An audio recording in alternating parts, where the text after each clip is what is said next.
자, 이번 시간에 그러니까 세무사랑 프로에 의한 법인 결산 기본적인 내용들을 좀 살펴보도록 하겠습니다.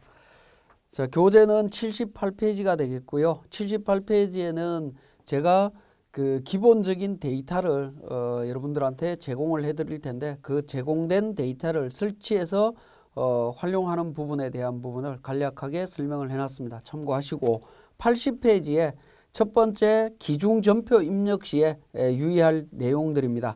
자, 이 부분은 우리가 법인세 신고할 때, 법인세무조정을 할 때 회계 처리한 내용들이 전체적으로 법인세무조정 데이터로 연결이 되는데, 그때 원활하게 활용하기 위해서 주의해야 될 점들을 정리한 부분입니다. 첫 번째, 개정과목 중에 적용 내용과 세법과의 관계 부분입니다.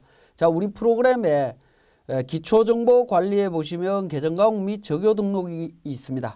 자, 여기에 예를 들어서 가지급금이다라고 했을 때 적용가 오른쪽에 나오고 있는데, 특히 고정적용에 해당되는 부분들이 있습니다. 자, 이런 고정적용에 해당되는 부분들은 법인세 세무조정이나 기업 결산과 관련해서 밀접한 연관이 있다라는 겁니다. 그래서 일반 전표에 전표를 입력하실 때 이러한 개정 과목들을 사용하실 때는 반드시 고정적용 코드 번호를 활용을 하셔야 된다라는 부분입니다.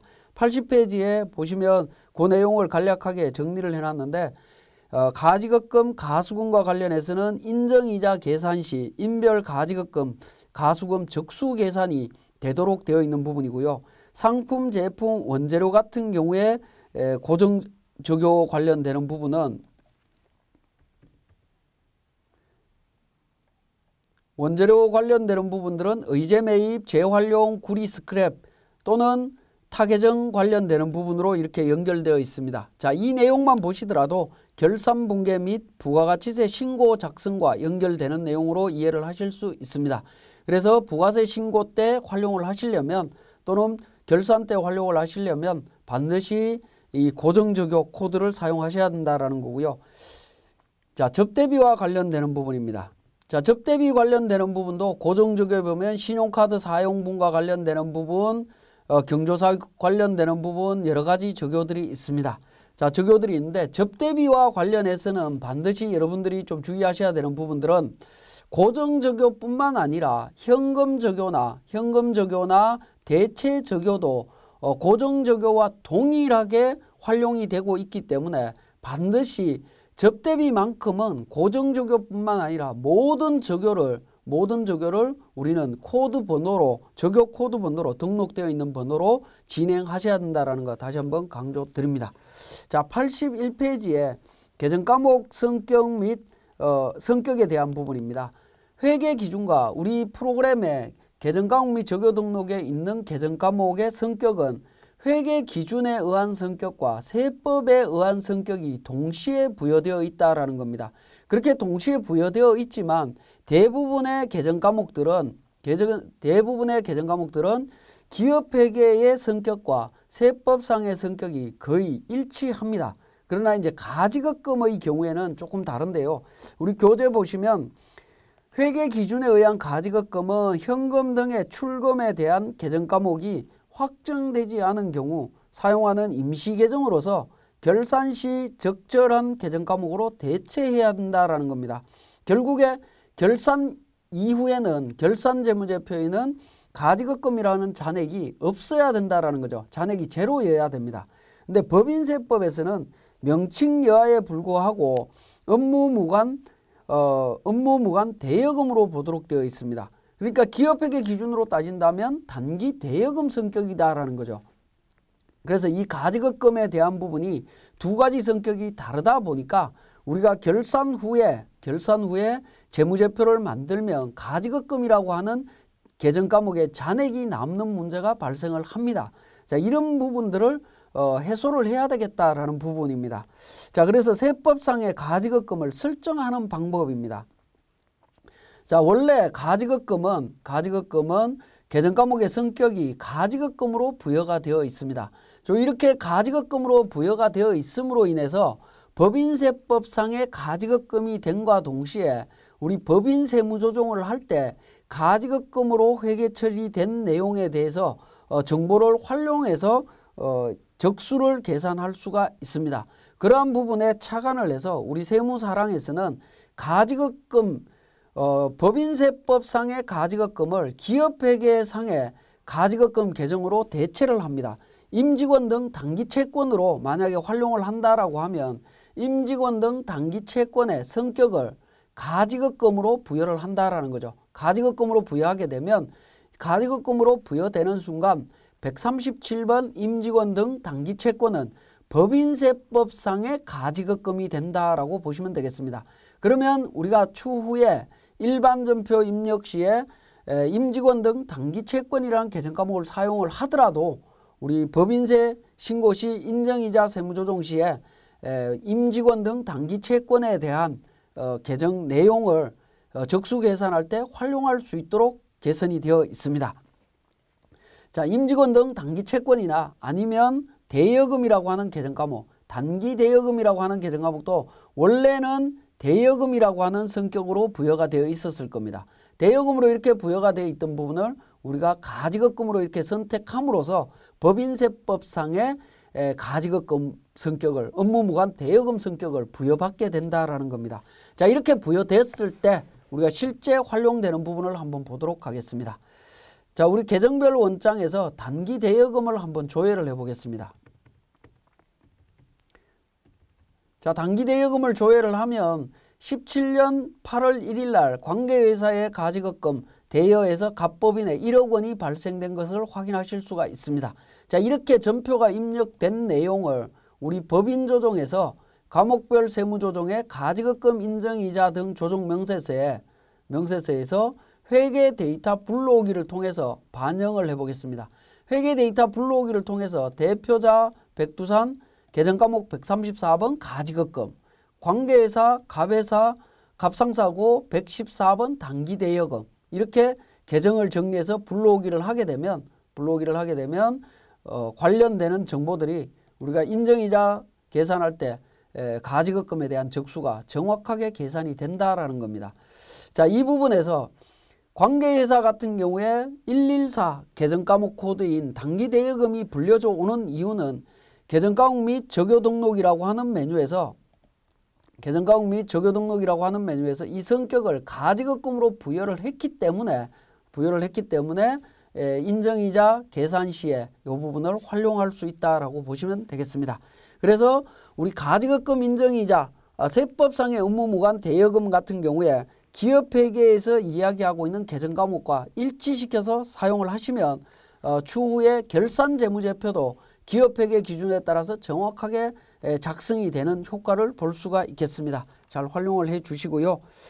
자, 83페이지의 두 번째 영수증 수치 거래에 대한 구분이 되겠습니다. 법인은 그 사업과 관련된 모든 거래에 관한 증명서류를 작성하거나 받아서 이를 법인세 신고 기한이 지난 날로부터 5년 동안 보관을 하도록 되어 있습니다. 기본적으로 보관을 하셔야 되고요. 거래에 관한 증명서류라고 하면 법인세법이나 소득세법에 규정된 것을 의미하고요. 그 외의 증명서류를 받게 되면 지출증명 미수치 가산세가 부담되는 불이익이 있습니다. 그래서 이 부분을 정확하게 지켜야 되는 부분인데요. 우리 교재 84페이지에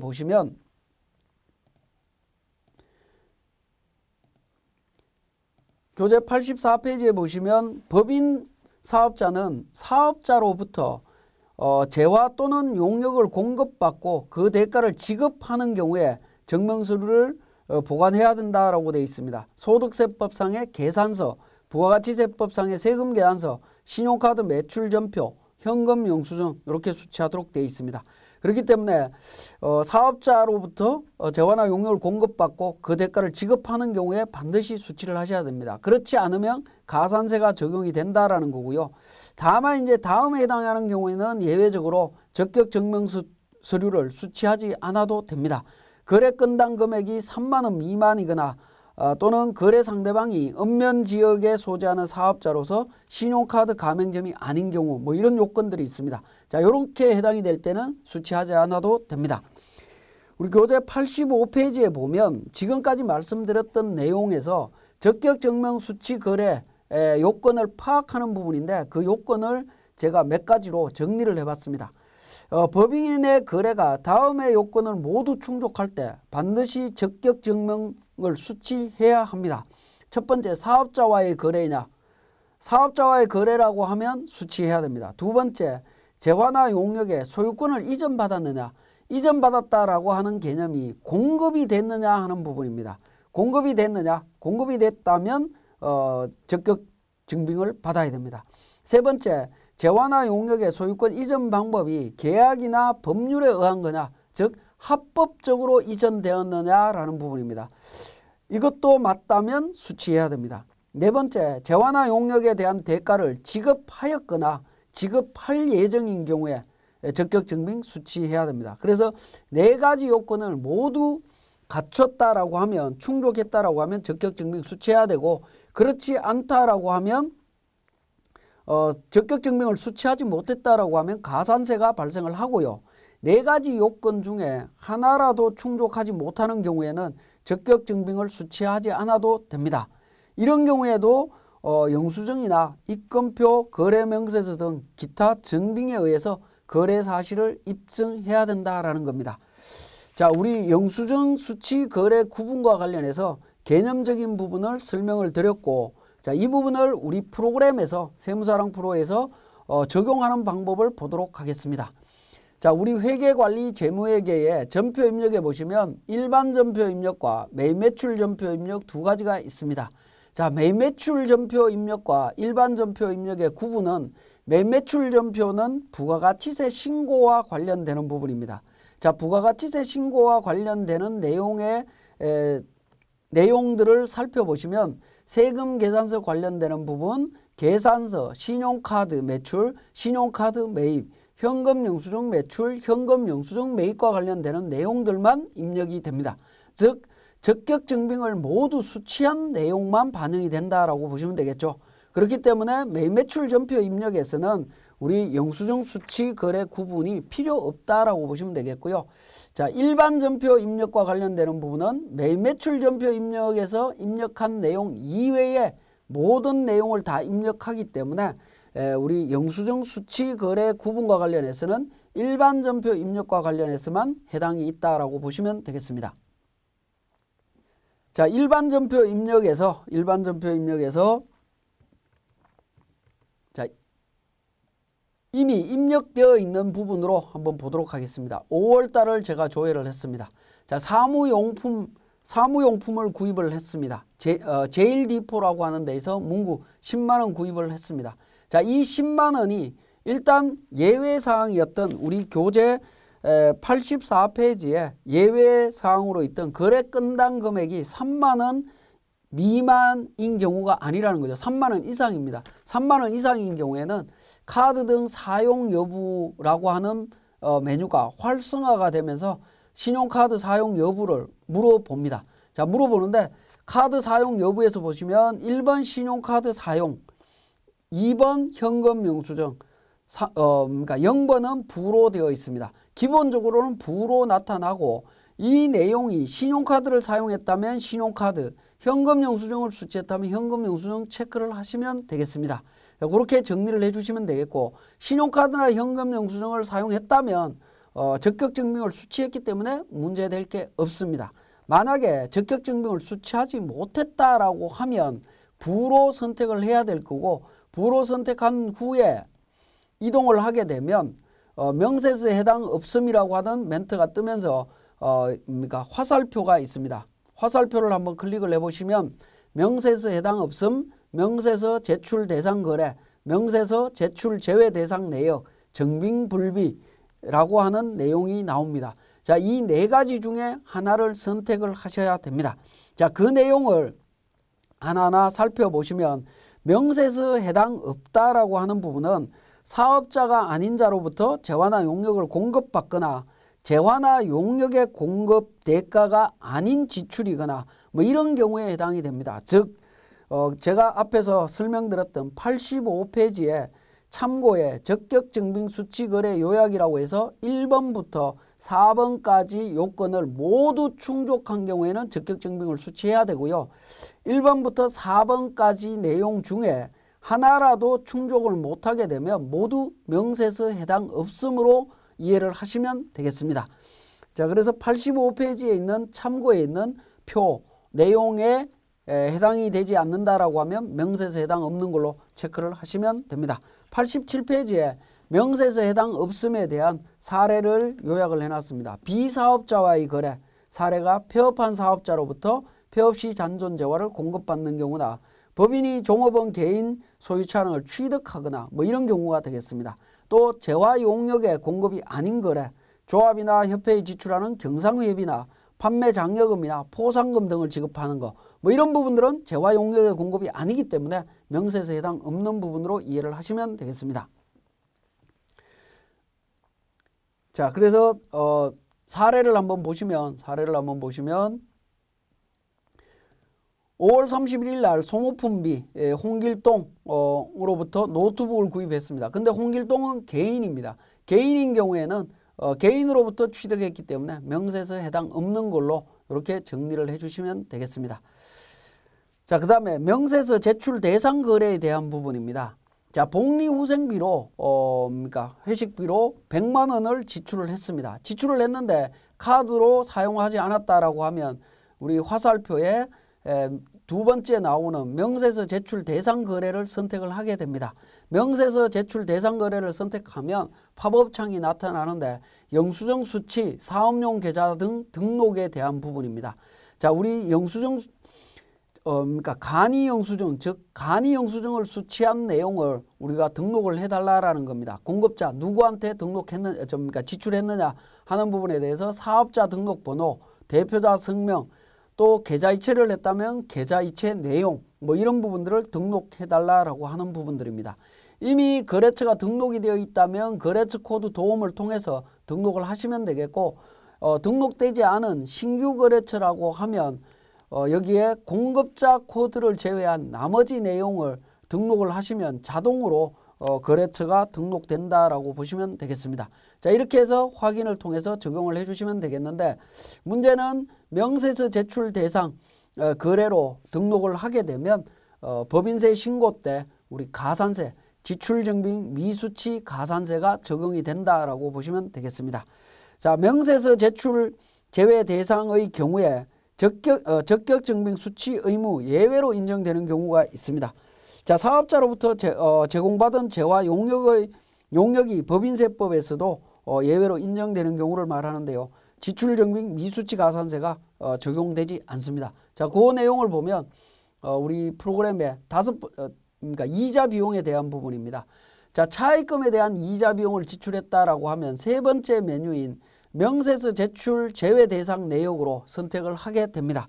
명세서 제출 제외 대상 내역이 우리 화면에 보시면 15번부터 35번까지 이렇게 적용되도록 되어 있죠. 자, 이 부분은 우리 교재의 84페이지에 있는 그러니까 다만에서 다음에 해당하는 경우에는 예외적으로 적격증빙 수치를 하지 않아도 된다라고 하면서 표에 보면 1번부터 9번까지 내용들이 쭉 나열이 되어 있습니다. 자, 이 나열되어 있는 내용들을 우리 세무사랑 프로에서 명세서 제출 제외 자료로 요약해서 표로 보여주고 있다라고 보시면 되겠고, 여기에 해당되는 거 하나씩 선택해서 적용하시면 되겠습니다. 차입금 이자 같은 경우에는 금융보험 용역이기 때문에 금융보험 용역을 선택해서 적용을 해주시면 됩니다.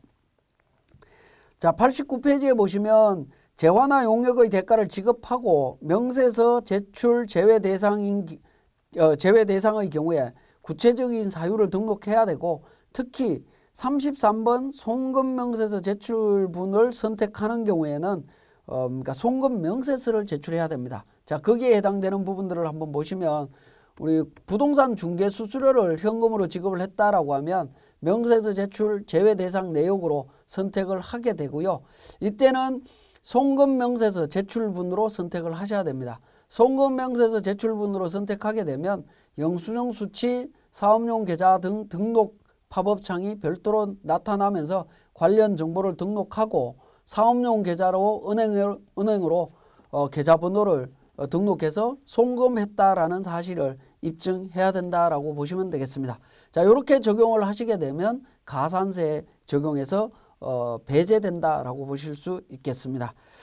자, 그 다음으로 있는 부분이 증빙불비에 대한 부분입니다. 증빙불비. 증빙불비는 우리 프로그램에 그러니까 항목은 있습니다만은 실무적으로는 증빙불비라고 하는 부분은 사용하지 않는다라고 보시면 되겠습니다. 증빙이 없는 상태에서 비용 처리했다라고 하는 부분은 법인세 쪽에서 경비로 인정이 되지 않을 뿐더러 그 부분은 대표자 상여로 처분될 가능성이 상당히 많기 때문에 증빙이 없을 때에는 경비 처리하시면 안 된다라는 거 다시 한번 말씀드리겠습니다. 자, 이렇게 모든 전표들을 입력을 했다라고 했을 때 입력을 한 내용들을 갖고 법인세 신고할 때 영수증 수취 명세서와 경비 등 송금 명세서를 작성해서 제출하게 됩니다. 자, 입력된 내용을 바탕으로 우리는 재무회계 쪽에 결산 장부관리 2에 영수증 수취 명세서를 작성을 합니다. 자, 불러오기를 통해서 F4 불러오기를 통해서 전표에 입력된 자료를 반영을 합니다. 자, 반영을 하면 입력되어 있는 내용들 중에 그러니까 12번 구분 코드가 있습니다. 구분 번호들이 있는데 구분 번호들이 있는 부분들은 제출 제외 대상 내역을 의미하는 부분들이고 구분 번호가 없는 부분들은 가산세 적용 대상이라고 보시면 되겠습니다. 자, 그리고 두 번째 탭에 있는 미사용 내역 등으로 넘어가서 적용을 합니다. 적용을 하게 되면 내용을 반영하게 되면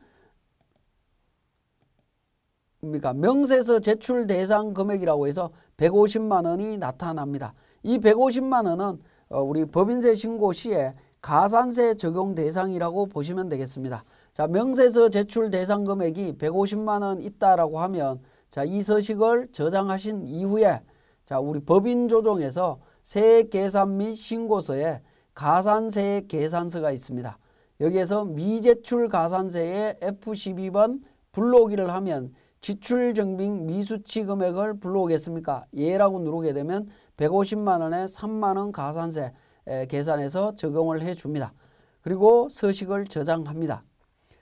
저장하고 법인세 과세 표준 및 세액 조정 계산서를 클릭해서 불러오기를 하게 되면 F12번 불러오기를 하게 되면 가산세액란에 3만 원이 적용된 사실을 확인하실 수가 있습니다. 그래서 일반 전표에 입력되어 있던 영수증 수취 구분 거래에 대한 내용들이 영수증 수취 명세서 회계관리 쪽에 영수증 수취 명세서와 경비 등 송금 명세서를 작성하고 그 작성된 내용이 법인 조정의 가산세 계산서와 과세 표준 및 세액 조정 계산서에 최종적으로 이렇게 가산세액란에 반영되는 과정까지 살펴봤습니다. 자, 92페이지에 지출 증명 미수치 가산세 적용과 관련되는 부분 교재에 요약이 되어 있는데 이미 제가 설명을 드렸고요. 여기에 가산세 2% 적용한다라고 말씀드렸습니다. 다만 적격 증명서류 수취하지 아니한 경우에 송금에 산입하지 않는 접대비에 대해서는 지출증명 미수치 가산세 적용하지 않습니다. 접대비는 적격 증빙을 수취하지 않았다 하더라도 가산세는 적용하지 않는데 이 경우는 왜 그러냐면 접대비에서는 직부인 되어버리기 때문에 그렇습니다. 만 원 초과되는 접대비가 적격 증빙을 수취하지 않으면 접대비로 아예 원천적으로 인정이 안 되기 때문에 가산세를 적용하지 않습니다. 자, 우리 각 주에 보시면 접대비를 제외하고 적격 증명 수취 서류를 수취하지 아니하여 가산세가 부과되는 경우에도 기타 증명 서류에 의해서 거래 사실이 확인되면 거래 금액은 법인의 경비로 인정이 됩니다. 가산세는 부담되되 경비로는 인정된다라는 사실 주의해 주시고요. 93페이지 지출 증빙 서류 합계표 작성입니다. 직전 사업연도 수익 금액이 20억 이상으로서 지출 증명 서류를 수취하여 보관하는 법인은 지출 증명 서류 합계표를 작성해서 보관하도록 하고 있습니다. 자, 그 내용을 한번 보시면 우리 법인 조정에서 신고 부속 서류에 보시면 지출 증명 서류 합계표라고 하는 메뉴가 있습니다. 자, 이 지출 증명 서류 합계표를 표준 대차 대조표, 손익계산서, 부속명세서를 기준으로 F12번 불러오기를 통해서 작성을 해주시면 됩니다. 작성을 해주시는데 이 작성되는 내용들이 보시면 계정 과목별로 신용카드, 현금 영수증, 세금 계산서 관련되는 내용으로 이렇게 구성이 되어 있고요.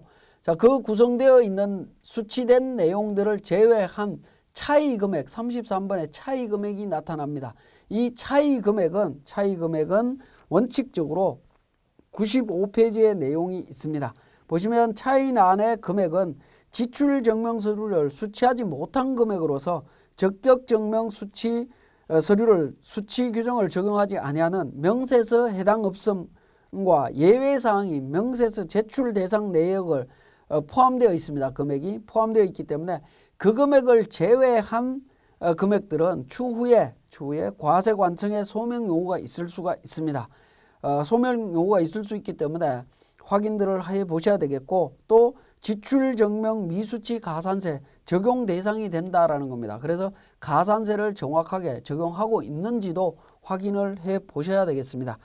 자, 이렇게 이제 지출증명 서류 합계표는 작성해서 보관하도록 하고 있습니다. 94페이지에 보시면 이 서식 작성 방법에서 각 사업연도에 법인세법에 따른 지출증명서류를 수취하는 거래를 한 경우에는 반드시 이 서식을 작성해야 합니다 라고 되어 있고요.